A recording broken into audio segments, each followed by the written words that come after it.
Pois é, pessoal, vamos continuar então. Tendências pedagógicas número 3. No último vídeo, a gente começou entrando em tendências pedagógicas. Estávamos nas tendências progressivistas, tendências liberais progressivistas, e vamos partir agora para as tendências pedagógicas liberais renovada não diretiva, tá? Por que a palavra é não diretiva? O que é uma ação diretiva? Ação diretiva vem de uma ação direta, ação educacional direta, ou seja, tá lá o meu estudante e aí ele tira, falei até isso já algumas vezes, mas no momento de uma avaliação escrita, uma prova escrita. O meu aluno não vai bem na prova, tirou 3 na prova. Então tirou 3, está reprovado, está de recuperação. Isso é uma ação direta. O que é uma tendência pedagógica renovada não diretiva? O que é uma ação não diretiva? Uma ação não diretiva é quando a ação junto ao estudante ela não é direta. Tirou 3, reprovou. Não. Leva-se em consideração aspectos psicológicos do estudante. Exemplo. Eu tenho meu aluno que tirou 3 na prova, ou não está indo bem no processo de ensino-aprendizagem. Aí vem aquele professor, vem aquela professora e pergunta: o que está acontecendo? Por que você está faltando? Por que você não faz os deveres de casa? Então, levar em consideração aspectos mais humanizados da sala, em sala de aula, são características próprias da tendência pedagógica renovada não diretiva. E isso vem de uma teoria de aprendizagem defendida pelo teórico chamado Carl Rogers. É dele que a gente se baseia nessa escola novista, nessa tendência pedagógica renovada não diretiva. E uma coisa importante, um exemplo na escola, o SOI, o Serviço de Orientação Educacional, a presença dos orientadores educacionais é um grande exemplo dessa renovada não diretiva. É o exemplo da presença da teoria de Carl Rogers no espaço escolar. Infelizmente, muitas escolas públicas no Brasil não possuem esse serviço. E agora vamos para a última tendência das liberais, que são as tendências tecnicistas. Importante falar que a tendência tecnicista, ela ganhou muita força no Brasil a partir do final dos anos 70, meados, um pouco antes, vamos dizer assim, antes até. 1º de abril de 1964, a implementação no Brasil do golpe militar, né, de 1964, um período terrível na história do Brasil, que, se Deus quiser, nunca mais se repita, tem que ser lembrado para não se repetir, nunca. E nesse período, tomou muita força, ao final, as chamadas escolas técnicas, que não tivéssemos uma formação mais intelectualizada das escolas. A escola não tinha que se preocupar muito com a formação intelectual dos seus estudantes, mas uma formação técnica, ou seja, as pessoas tinham que ter uma formação profissionalizante rápida, para ter o seu lugar no mundo do trabalho, para se casar, formar uma família e contribuir para a sociedade, ordem e progresso. Ponto final.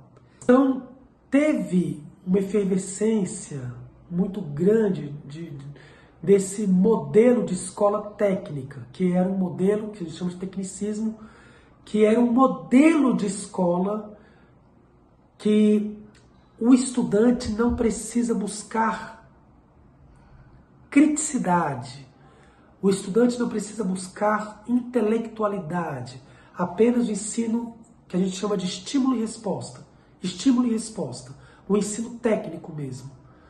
E ganhou muita força aqui no Brasil no final dessa década, tanto que ao finalzinho, o modelo de alfabetização, por exemplo, Mobral, que era o Movimento Brasileiro de Alfabetização, veio em conflito no final da década de 70 com um outro modelo de alfabetização, que é o método Paulo Freire, pelo professor Paulo Freire, que vai realmente romper justamente esses dois períodos. Ao final aqui do tecnicismo, por causa da ditadura militar inclusive, o modelo de alfabetização era um modelo bem técnico, tecnicista, que é o Mobral. Movimento brasileiro de alfabetização, que era apenas o adulto aprender a ler e escrever basicamente para saber assinar a carteira de trabalho, sabe pegar um ônibus, sem muito trabalhar sua intelectualidade. E aí vem Paulo Freire, já no final dessa década aqui de 70, no período de redemocratização do Brasil, na luta contra a ditadura militar, e ele vem com o seu método de alfabetização, que é a educação de jovens e adultos, e aí ele começa a primeira tendência do outro lado, que nós vamos falar daqui a pouco. Mas nessa transição tem o tecnicismo. Ela funciona como moderadora. Deixa eu colocar aqui, peraí. Pronto. Modeladora. Ela modela. Acho que é isso, modelar o comportamento humano. Colocar numa caixinha. É isso. Colocar num quadrado como tem que ser o comportamento humano. Que depois vai ser uma teoria de aprendizagem chamada behaviorismo, tá? São os behavior, que são 3 teóricos. Ela começa primeiro, e aí eu vou explicar na teoria de aprendizagem, com o Watson. Como ele não teve muitos escritos, ele não escreveu muita coisa, mas ele é o cara que inicia tudo. Depois passa por Pavlov, Ivan Pavlov, que faz testes com cães. E depois, quem aprofunda mais e se torna um grande nome, o teórico mais famoso, é o Skinner. E aí Skinner ele vem com toda aquela teoria que cai muito em concurso, que é do estímulo e resposta. O tecnicismo ele é muito criticado, por exemplo, pelo Carl Rogers. Skinner e Rogers, eles têm muito enfrentamento teórico, né? Isso é importante aí para os concursos públicos, porque enquanto o Rogers é humanista, o Rogers é de uma linha humanista, ele é de uma teoria de aprendizagem chamada humanista, inclusive, e o Skinner é de uma teoria de aprendizagem chamada behaviorista, os behaviors. Então, ele é tecnicista. Por assim dizer, ele é até muito mais atrasado do que o Carl Rogers. Vou colocar aqui, palavra-chave, estímulo e resposta.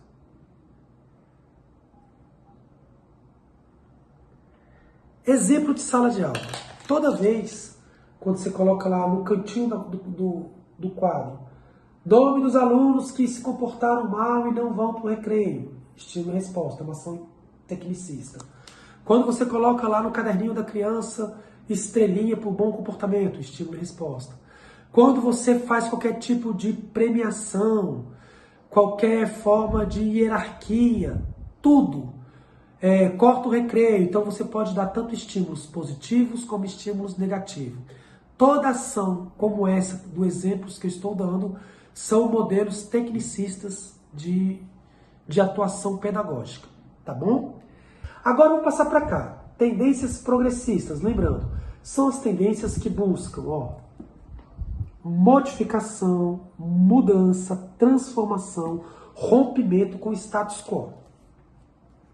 Então, aqui existia o Mobral, Movimento Brasileiro de Alfabetização. Vem Paulo Freire com o seu método de alfabetização, educação de jovens e adultos. A alfabetização, o método de Paulo Freire, ele busca a autonomia, né? A emancipação humana. O homem, a mulher, eles precisam buscar pela educação a sua emancipação. Que emancipação? A sua libertação. Nós temos que ler não para codificar, decodificar letras e símbolos, códigos, mas para buscar a sua emancipação humana. Isso é muito importante. E aí ele traz um método. O método dele é o seguinte: a partir dos temas geradores, você vai trabalhar com a realidade do seu alunado, a realidade, buscar as bagagens, suas experiências, o processo de alfabetização. E a alfabetização não pode ser apenas o processo de codificação e decodificação de letras, números, símbolos, mas tem que ser algo ligado à sua realidade para a sua emancipação. para que permita que ele tenha também criticidade. Isso é muito importante. Ele está ali numa roda e no grupo de pedreiros. E aí no grupo de pedreiros ele vai trabalhar com tijolo, né? Porque é o instrumento de trabalho do pedreiro, tijolo. Então ele vai lá, pega o tijolo e escreve tijolo. Então o tema gerador de Paulo Freire é tijolo. É o tema gerador. A partir do tijolo é o tema que vai gerar todo o debate ali entre os pedreiros, entre aqueles trabalhadores e trabalhadoras que ali estão com Paulo Freire e que inevitavelmente tornaram-se os estudantes de Paulo Freire, naquela roda de conversa, porque a roda freiriana, né? A educação se faz não em espaços que tem que ter filas necessariamente, cadeiras, carteiras, mas ali, né? Daquele bate-papo. E aí, de tijolo, ele conversando fala em tijolo. Quantas letras tem a palavra tijolo? 1, 2, 3, 4, 5, 6 letras. Quantas sílabas se forma tijolo? 3 sílabas, então ela é o quê? Trissílaba. Tijolo é o quê? Um substantivo simples. Ele é um nome comum ou próprio? É um nome comum. E daí ele vai trabalhando. Trabalha português. Vamos formar uma frase com tijolo? Minha casa é feita por tijolos. Vamos trabalhar matemática? Então ele pergunta ali. E aí, os próprios pedreiros vão calcular a matemática com ele. Quantos tijolos eu preciso para levantar um muro? Um exemplo. Aí ele pode trabalhar ciências com tijolo, porque tijolo faz parte das camadas, da onde é que é feito o material que é feito tijolo, da camada do solo, como é que é de argila, enfim. E também criticidade, né?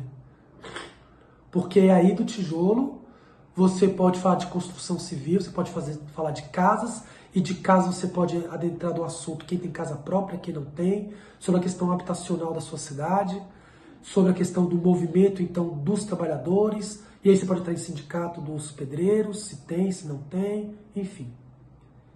Por que a cidade não tem casa suficiente, aquele município, para todo mundo? Então, daí você entra e trabalha esse processo de emancipação e de libertação da população por meio do processo educativo. Então, a relação do professor com o aluno é uma relação diferenciada, não é mais o professor uma autoridade máxima, detentor de todo conhecimento, quebra isso. A educação não é mais bancária, que havia um depósito, lembra que eu falava? Educação crítica, dialógica, dialética.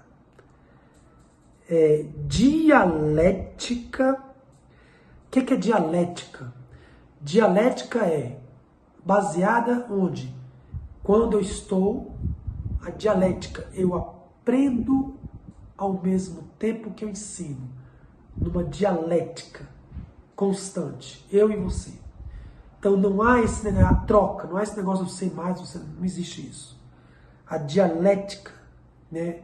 Dialética marxista, inclusive, está aqui muito presente nessa educação crítica, dialógica, a partir do diálogo.